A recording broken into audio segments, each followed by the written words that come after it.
범죄함을 위하여 내어줌이 되고 또한 우리를 의롭다 하심을 위하여 살아나셨느니라. 로마서 4장 25절 말씀. 이 말씀은 예수님의 죽음과 부활이 우리에게 가져다 준 축복을 말하려고 하시는 겁니다. 먼저 여기서 보면 우리를 위하여, 즉 예수님은 우리를 위하여라고 되어 있죠. 즉 예수님이 이 세상에 오신 이유는 모두 다 우리를 위해서인 겁니다.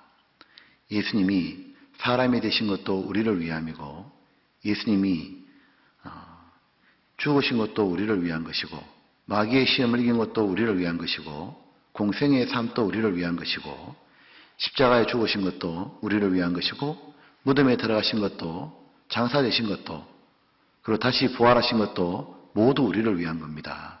하늘에 오르신 것도 예수님은 모두 우리를 위해서 해주신 겁니다. 즉 우리를 위해서 무엇을 해주셨는지를 가장 중요한 것을 두 가지를 말해주고 있는 겁니다. 먼저 첫 번째, 예수는 우리 범죄함을 위하여 내어줌이 되고, 이 말씀은 바로 예수님은 우리 죄 때문에 심판을 받으셨다는 것을, 죽음을 당하셨다는 것을 말하고 있는 겁니다. 하나님께서는 우리 죄 때문에 예수님을 우리 대신 심판받도록 십자가에 죽기까지 내어주셨던 겁니다. 이사야 53장 5절에 그가 찔림은 우리의 허물을 인하며 그가 상함은 우리의 죄악을 인함이라. 그가 징계를 받음으로 우리가 평화를 누리고 그가 채찍에 맞음으로 우리가 나음을 입었도다. 즉 바로 십자가의 죽음을 예언해 놓으신 거죠.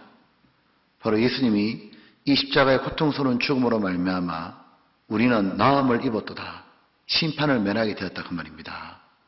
즉 우리의 모든 죄가 예수님이 십자가에 죽으심으로 완전히 처리된 걸 알려주시는 겁니다. 바로 예수님은 우리의 죄를 처리해 주려고 죽으셨던 겁니다. 그리고 또 한 가지 예수님 우리를 위해서 해주신 게 뭐냐면, 여기 두 번째, 또한 우리를 의롭다 하심을 위하여 살아나셨느니라. 즉 예수님이 십자가에 죽으시고 끝난 것이 아니라 사흘 만에 다시 살아나셨죠. 그 살아나신 이유도 바로 우리에게 축복을 주려고 살아나셨다는 겁니다. 어떤 축복일까? 바로 우리를 의롭다 하시는 축복이라는 겁니다. 예수님께서 이제 십자가에서 다 이루었다 그러시고 이제 돌아가셨잖아요. 바로 우리의 죄를 없애러 오셨고 그 죄를 없애려고 돌아가셨다고 말하는 겁니다. 그런데 예수님이 정말 우리의 죄를 정결케 했다는 증거가 무엇일까? 그 증거는 바로 예수님이 바로 부활인 겁니다. 만약에 예수님이 우리 죄를 다 처리하지 못했다면 결코 살아날 수가 없는 겁니다. 간단한 예로 누가 숙제를 대신해 주겠다고 그 집에 들어가 가지고 앉았습니다. 근데 만약에 그 숙제를 다 하지 못했다면 일어나면 안 되잖아요. 다 하고 난 다음에야 일어날 수 있는 겁니다. 예수님은 우리 죄를 다 처리하셨기 때문에 죽음에서 일어나신 겁니다. 이 구약시대 보면 이스라엘 백성의 1년 동안 지은 죄를 속죄받기 위해 가지고 대제사장이 이스라엘 백성을 대표해 가지고 성막에 들어가지 않습니까? 이 성막에는 성소와 지성소가 있고 1년에 한 번씩 그 대제사장이 법궤가 있는 지성소 안으로 들어가는 겁니다. 근데 대제사장은 그냥 들어가면은 지성소에 들어가자마자 죽는 겁니다. 왜냐하면 지성소는 하나님의 임재가 있는 곳인 겁니다. 그러니까 죄인은 들어가자마자 바로 죽는 거예요.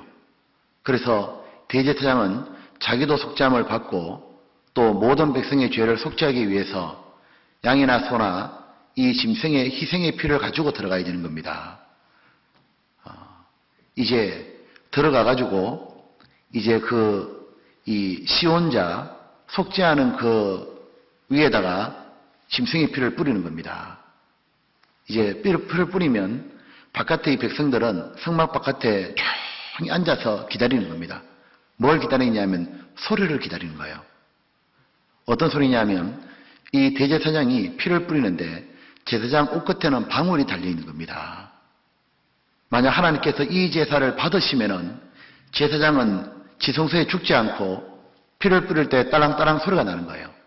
근데 만약에 제사장이 죽어버리면은 하나님이 이 제사를 안 받았다는 겁니다.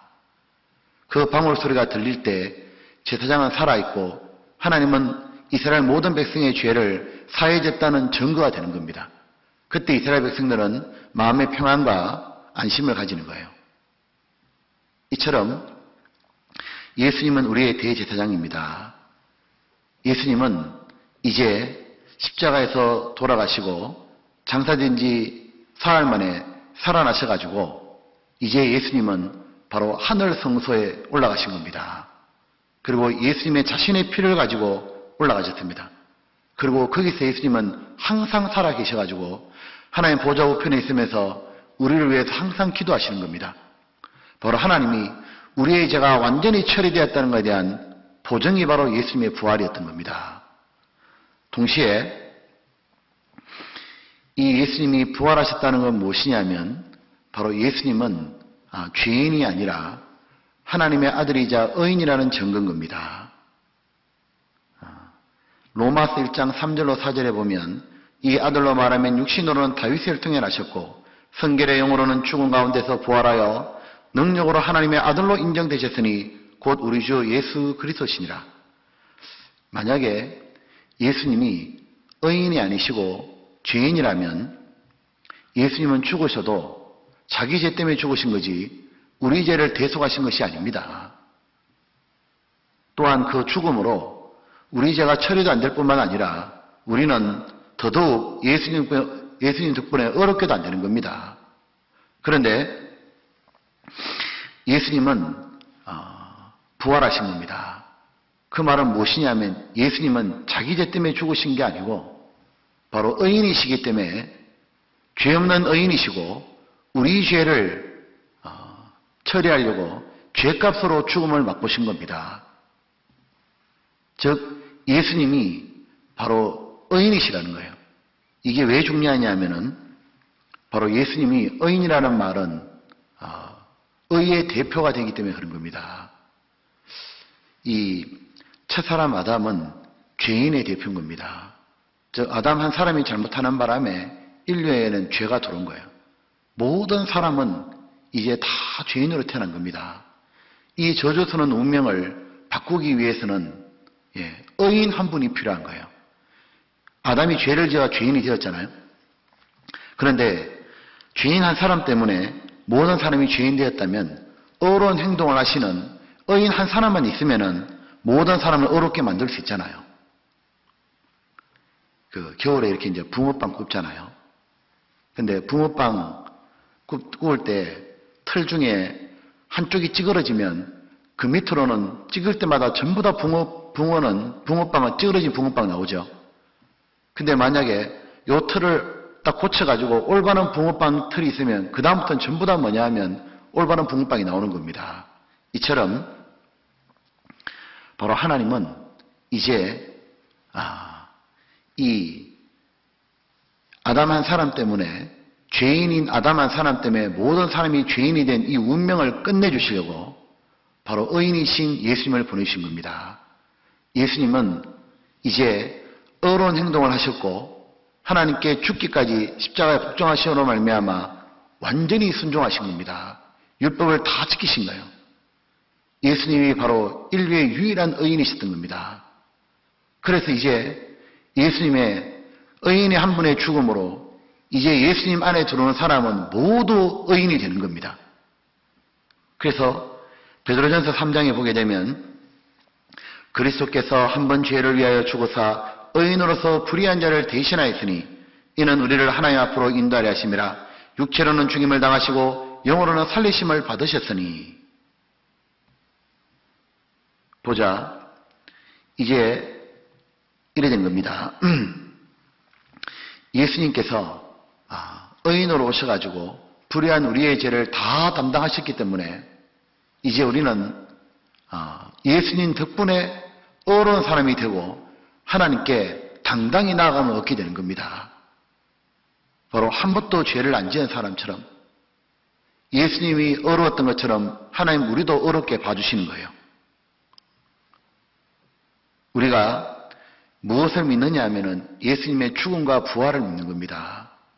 바로 예수님의 죽음은 나를 위한 죽음이었고 예수님의 부활은 나를 위한 부활이었던 겁니다. 즉 예수님은 내 죄를 처리하시려고 죽으셨고 또한 나를 어렵게 해주시려고 부활하셨던 겁니다. 오셔서 예수님은 이제 내 대신 죽으심으로 우리가 받아야 될 저주와 심판은 완전히 끝났고 그로 말미암아 우리는 어렵게 되었던 겁니다. 예수는 우리 범죄함을 위하여 내어줌이 되고 또한 우리를 의롭다 하심을 위하여 살아나셨느니라.